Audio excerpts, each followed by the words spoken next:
જય હિન્દ દોસ્તો, સૌને મારા જય શ્રી કૃષ્ણ। હું છું નિલેશ સડિયાના। આજે આપણે આવ્યા છે માંડવી કરોટાની અંદર નિરાધાર મા બાપ વિહોણા બાળકોની મુલાકાતે।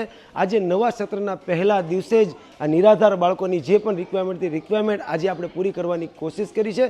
અને આ છાત્રાલયની સૌથી વધારે જો બેઝિક રિક્વાયરમેન્ટ હોય તો એ રાશનની છે, અને સાથે નોટબુકની પણ રિક્વાયરમેન્ટ હતી, અને સાથે ઘરઘંટીની પણ રિક્વાયરમેન્ટ હતી। તો આજે નોટબુક, રાશન અને ઘરઘંટી ત્રણેય વસ્તુ આવી ગઈ છે। અને આજે આ નોટબુક અને રાશન કરિયાણા માટે જેણે સપોર્ટ કર્યો છે એવા અમારા ખાસ સપોર્ટર હરીશભાઈ પટેલ અને પિંકીબેન પટેલ, જે યુએસ અમેરિકાના રહેવાસી છે। આજે એમના સપોર્ટથી, સહયોગથી આ બાળકોને જે ભણવામાં તકલીફ પડી રહી હતી અને સાથે આ બાળકોને જમવામાં તકલીફ પડી રહી હતી, એમાં આજથી આ બાળકોને બહુ મોટી રાહત મળશે। તો આજે લાઈફ હેલ્પ ચેરિટેબલ ટ્રસ્ટની પૂરી ટીમ હરીશભાઈ પટેલ અને પિંકીબેન પટેલનો દિલથી આભાર વ્યક્ત કરે છે। આજે તમારા સપોર્ટથી, તમારા સહયોગથી આ નવા સત્રના પહેલા દિવસે જ બાળકોને જે પણ જમવામાં તકલીફ પડી રહી હતી, ભણવામાં તકલીફ પડી રહી હતી, એમાં આજથી આ બાળકોને બહુ મોટી રાહત મળશે। પહેલાં તો અમારી સતત ચિંતા કરનારા એવા લાઈફ હેલ્પર ચેરિટેબલ ટ્રસ્ટનો દિલથી અમે આભાર માનીએ થેન્ક યુ સો મચ। છીએ। અમારી વાત તમે સતત લોકો સુધી પહોંચાડો છો, અને અમારી જે કંઈક પાયાની જરૂરિયાતો છે અને હર મહિને માટે મદદ કરે છે એવા હરેશભાઈ અને પિંકીબેન, કે જે દર મહિને અમારા શાકભાજી માટે પણ મદદ કરે છે, એટલે હંમેશા એને યાદ કરતા રહીએ છીએ। અને જે અમારી પાયાની જરૂરિયાત, અને આવતીકાલથી અમારી શાળાઓ શરૂ થઈ એટલે આજથી અમારા બાળકો આવી ગયા, એટલે પહેલો અમારો પ્રશ્ન ઊભો થાય કે જમાડીશું શું? એટલે દર મહિનાની જરૂરિયાત અમારે પાયાની જે ગણીએ એ અનાજની હોય છે, તો અનાજની જરૂરિયાતો એમણે અમારી પૂરી કરી છે। અને જ્યારે સત્ર શરૂ થાય એટલે પહેલી બાળકોની જરૂરિયાતો કે લખવા માટે જોઈએ, તો નોટબુક નથી તો ક્યાં કરીશું, શું કરીશું, કોણ આપશે? તો એ પણ અમારી ચિંતા કર્યા વગર, અને કદાચ મેં નથી કીધું તો પણ એમને અમારી જરૂરિયાતો પૂરી કરી દીધી છે। એટલે હરેશભાઈ અને પિંકીબેન, આખા પૂરા પરિવારનો અમે દિલથી, બાળકો વતી અને છાત્રાલય વતી હું આભાર માનું છું। અને હંમેશા અમારી બધી જ જરૂરિયાતો માટે લગભગ એ આગળ રહે છે, અને હંમેશા આગળ રહેશે એવી આશા પણ રાખું છું। અને ક્યારેક ઇન્ડિયા આવે તો જરૂર અમે અપેક્ષા રાખીએ કે અમારી મુલાકાત લઈ। આમ અમારા ઘણા બધા સપનાઓ છે, સપનાઓ પૂરા થાય એવી એક અમે આશાઓ પણ રાખી રહ્યા છે। એટલે એવી અમે પ્રાર્થના સતત કરીશું કે ઇન્ડિયા જલ્દી આવે અને અમારા સપનાઓ જલ્દી પૂરા થાય। તો આભાર હરેશભાઈ।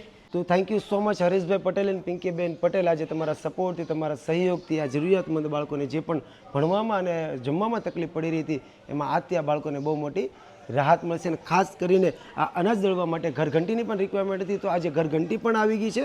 અને આજે આ ઘરઘંટી માટે જેણે સપોર્ટ કર્યો છે એવા બીજલ ટંડેલ, જે યુકે લંડનના રહેવાસી છે। આજે બીજલ ટંડેલના સપોર્ટથી, સહયોગથી આ અનાજ દળવા માટે ઘરઘંટીની રિક્વાયરમેન્ટ હતી, તો આજે તમારા સપોર્ટથી, તમારા સહયોગથી આ બાળકોને અનાજ દળવામાં જે પણ તકલીફ પડી રહી હતી, એમાં આજથી આ બાળકોને પણ બહુ મોટી રાહત મળશે। તો આજે લાઈફ હેલ્પ ચેરિટેબલ ટ્રસ્ટની પૂરી ટીમ હરીશભાઈ પટેલ, પિંકીબેન પટેલ અને બીજલ ટંડેલનો દિલથી આભાર વ્યક્ત કરે છે। આજે તમારા સપોર્ટથી, તમારા સહયોગથી આ બાળકોને જે પણ જમવામાં અને ભણવામાં તકલીફ પડી રહી હતી, એમાં આજથી આ બાળકોને બહુ મોટી રાહત મળશે। અશોકભાઈ, અત્યારે જે પણ બાળકોની રિક્વાયરમેન્ટ હતી એ તો આજે પૂરી કરવાની કોશિશ કરી જ છે, પણ હજી બાળકો માટે શું રિક્વાયરમેન્ટની જરૂર છે?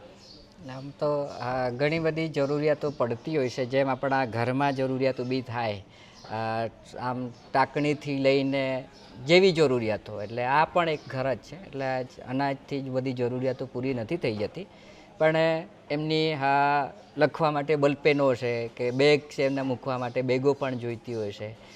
ક્યારેક એમને યુનિફોર્મની પણ જરૂરિયાત હોય છે, શાળાના યુનિફોર્મ હોય છે।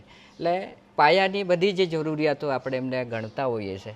એટલે છાત્રાલયમાં જેમ આપણા ઘરમાં જેટલી જરૂરિયાત, તેમ આપણું છાત્રાલય એ પણ ઘર છે, તો ઘરમાં પણ એટલી જરૂરિયાત એમની પડતી હોય છે।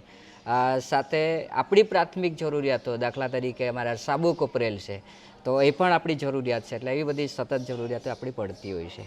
તો બસ દોસ્તો, જેવી રીતના અશોકભાઈ કીધું એ પ્રમાણે કે આ છાત્રાલયમાં અત્યારે અનાજ તો આવી જ ગયું છે, અને બાળકો માટે નોટબુક પણ આવી ગઈ છે, અનાજ દળવા માટે ઘરઘંટી પણ આવી ગઈ છે, પણ અત્યારે બીજી પણ ઘણી બધી એવી રિક્વાયરમેન્ટ છે જે છાત્રાલયના બાળકોની રિક્વાયરમેન્ટ છે। તો દોસ્તો, તમે પણ આ છાત્રાલયને રૂબરૂ આવીને પણ સપોર્ટરૂપ બની શકો છો, અથવા તમે આ બાળકોની જે પણ રિક્વાયરમેન્ટ છે, રિક્વાયરમેન્ટ પૂરી કરવાની કોશિશ કરી શકો છો। આજે તમારા દરેક લોકોના સાથ સપોર્ટથી જ આ બાળકોની જે પણ ભણવામાં તકલીફ પડી રહી છે, એમાં આજે અમે સપોર્ટરૂપ બનવાની કોશિશ કરતા હોય છે। તો બસ દોસ્તો, આજ માટે એટલું છે। મળશે નેક્સ્ટ વિડીયોમાં, ત્યાં સુધી તમારું અને તમારા પરિવારનું ધ્યાન રાખજો। જય માતાજી, જય શ્રી કૃષ્ણ।